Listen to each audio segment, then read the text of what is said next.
Olá, pessoal. Eu sou a Analice, a nova professora de vocês de língua portuguesa. É, Inicialmente, eu soube que a professora de vocês já trabalhou crônicas, e isso é muito bom. Que bom que vocês já trabalharam crônicas. E a gente vai continuar nessa mesma linha, porque nós, do nono ano, vamos participar das Olimpíadas de Língua Portuguesa.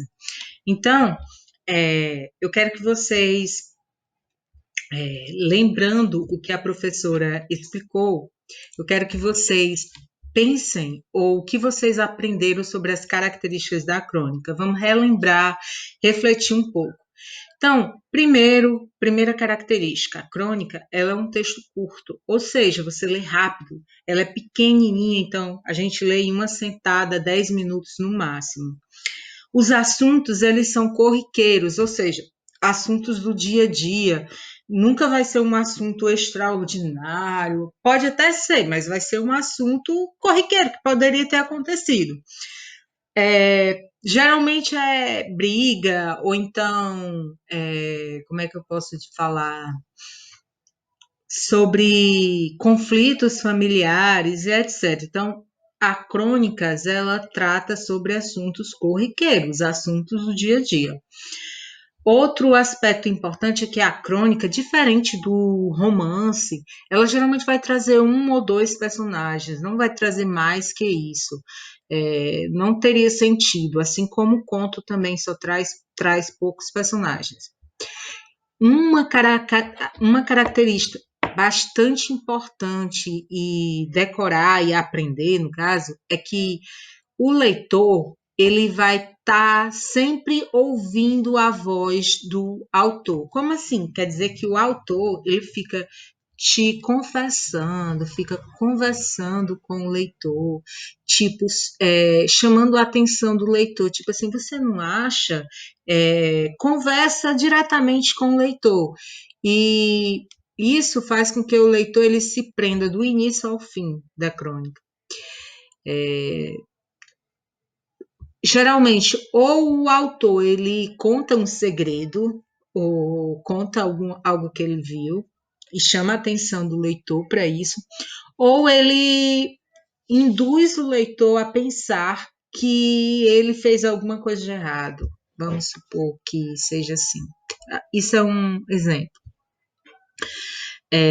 Geralmente também ela perde o prazo de validade. Como assim, Ana? Quer dizer que a crônica, por ela ser algo corriqueiro e algo atual, daqui a 10 anos, 100 anos, pode ser que ela não aquele assunto anterior, que foi retratado, escrito, não tenha tanta importância assim, ou seja, não esteja fora do contexto.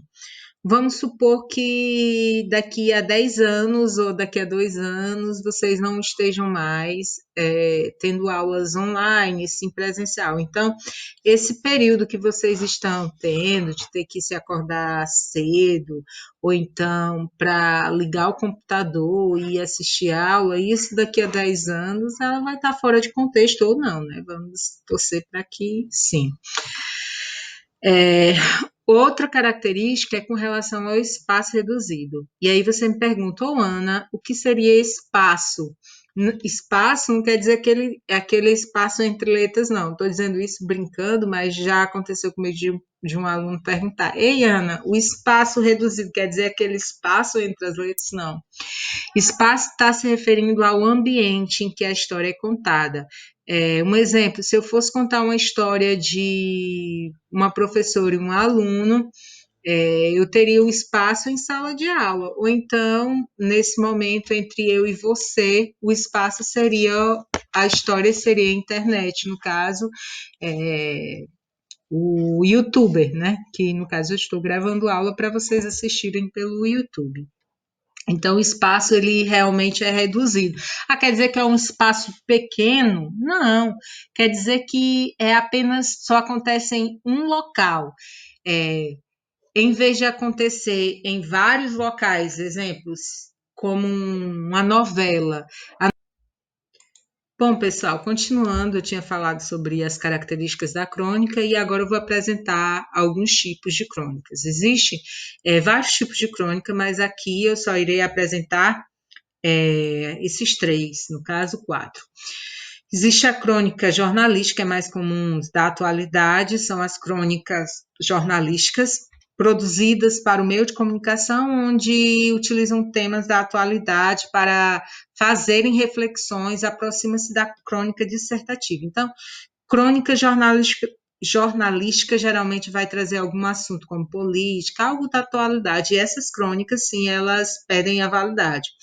Crônica histórica marcada por retratar fatos ou acontecimentos históricos, como personagem, tempo e espaço definido, aproxima-se da crônica narrativa.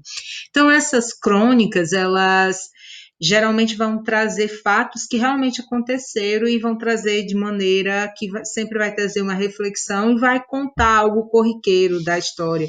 Vamos supor, existem crônicas históricas relatando o dia a dia de um rei ou da nobreza, do pessoal da nobreza. As crônicas humorísticas, esse tipo de crônica apela para o humor como forma de entreter o público, ao mesmo tempo que utiliza da ironia do humor como uma ferramenta essencial para criticar alguns aspectos, seja da sociedade, política, cultura ou economia.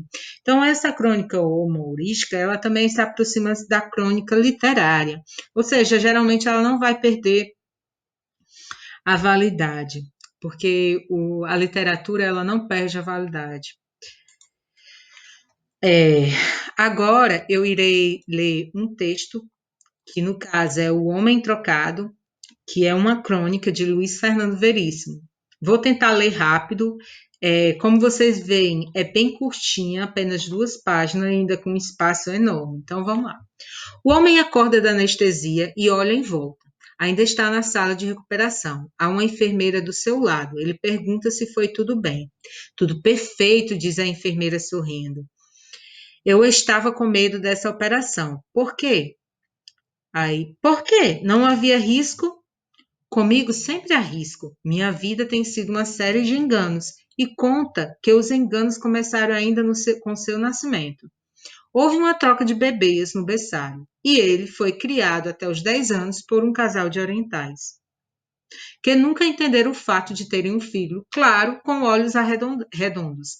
Descoberto o erro, ele foi viver com seus verdadeiros pais, ou com a sua verdadeira mãe, pois o pai abandonara a mãe depois que esta não soube explicar o nascimento de um bebê chinês. E o meu nome, outro engano. Seu nome não é Lírio? Era para ser Lauro. Se enganaram no cartório e os enganos se sucediam. Na escola vivia recebendo castigo pelo que não fazia. Fizera o vestibular com sucesso, mas não conseguira entrar na universidade. O computador se enganara, seu nome não aparecera na lista. Há anos que minha conta do telefone vem com cifras incríveis. No mês passado tive que pagar 3.000. O senhor faz chamadas interurbanas? Eu não tenho telefone. Conhecera sua mulher por engano. Ela o confundira com outro. Não foram felizes. Por quê? Ela me enganava. Fora preso por engano várias vezes. Recebia intimações para pagar dívidas que não fazia. Até tivera uma breve louca alegria quando ouviram o médico dizer: o senhor está desenganado, mas também fora o engano do médico. Não era tão grave assim. Uma simples apendicite. Se você diz que a operação foi bem, a enfermeira parou de sorrir. Apendicite? Perguntou hesitante. A operação era para tirar o apêndice. Não era para trocar de sexo? Bom, pessoal, continuando, depois de ter lido o texto, a gente viu que a crônica era bastante interessante, é engraçada, o cara teve vários enganos, coitado, né? Trocou o sexo sem querer. Pagava muito dinheiro em telefone sem nunca ter usado. Então, isso é uma crônica humorística, engraçada, e de um assunto corriqueiro que pode acontecer com qualquer um, só que não com tanta frequência assim, né? Então, é isso.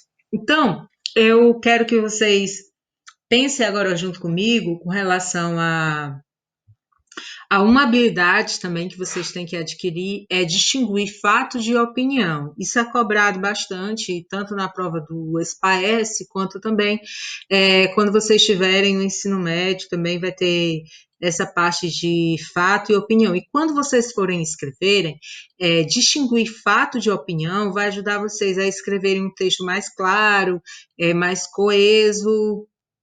Por isso é importante que vocês tenham conhecimento de o que é um fato e o que é uma opinião. Bom, um fato já está dizendo, né? O fato, deixa eu aumentar aqui a minha tela. Pronto.